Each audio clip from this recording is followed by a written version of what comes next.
T cells are your body's personal army of tiny soldiers that fight off bacteria, viruses, and other substances that can be harmful to your health. A T cell is a type of white blood cell that circulates all around your body, searching for harmful substances it can destroy as part of your body's immune response. Basically, when a harmful substance enters a cell, the cell displays a fragment of the substance's protein on its cell surface. This is not a protein that is typically made by your healthy body cells, and it is called an antigen.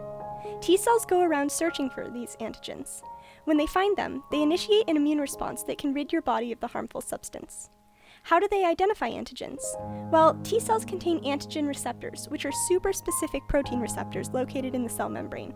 A huge diversity of receptors can code for a huge diversity of antigens, which allows your immune system to recognize and destroy many different types of harmful substances, but leave your healthy body cells alone.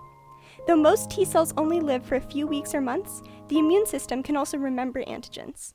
It does this through memory T cells, which mature during, but don't participate in, the primary immune response that occurs the first time your body has to fight off a certain substance. Memory T cells can live for years and allow the body to react more quickly to subsequent encounters with that substance. But what happens when your body doesn't contain any T cells that can recognize the antigens on an unhealthy cell? Unfortunately, though T cells normally rid the body of cancer cells that arise from cell division gone wrong, some cancer cells display cell surface proteins that T cells can't recognize. So these cancer or tumor cells can replicate without interference from the immune system. That's where CAR T cell, or chimeric antigen receptor T cell, therapy comes in. In medicine, the word chimeric refers to a cell or tissue with different genes than the rest of the cells in the body. So what makes these T cells different? They are the patient's own T cells, but they're engineered to recognize cancer cell proteins.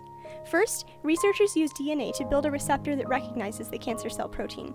Next, they draw the patient's blood and isolate their white blood cells. In some treatments, they add magnetic beads to the cells that are only attracted to memory T cells. By filtering the cells through a magnetic system, they can isolate the memory T cells from the mixture. Then DNA for the engineered receptor is packaged into a harmless virus and injected into the patient's T cells. The T cells will incorporate the DNA and express the receptor that recognizes cancer cell surface proteins. These modified T cells are multiplied many times and then injected back into the patient's body. Now they can fight the patient's cancer by identifying and destroying cancer cells. And if a high proportion of memory T cells is used, they will also recognize future cancer cells, should the cancer return. This therapy is specific to each patient that receives it, and it has been used to treat blood and breast cancers and brain and prostate tumors to varying degrees of effectiveness. While it is still in the experimental phase, CAR T cell therapy is an exciting part of the future of immunotherapy.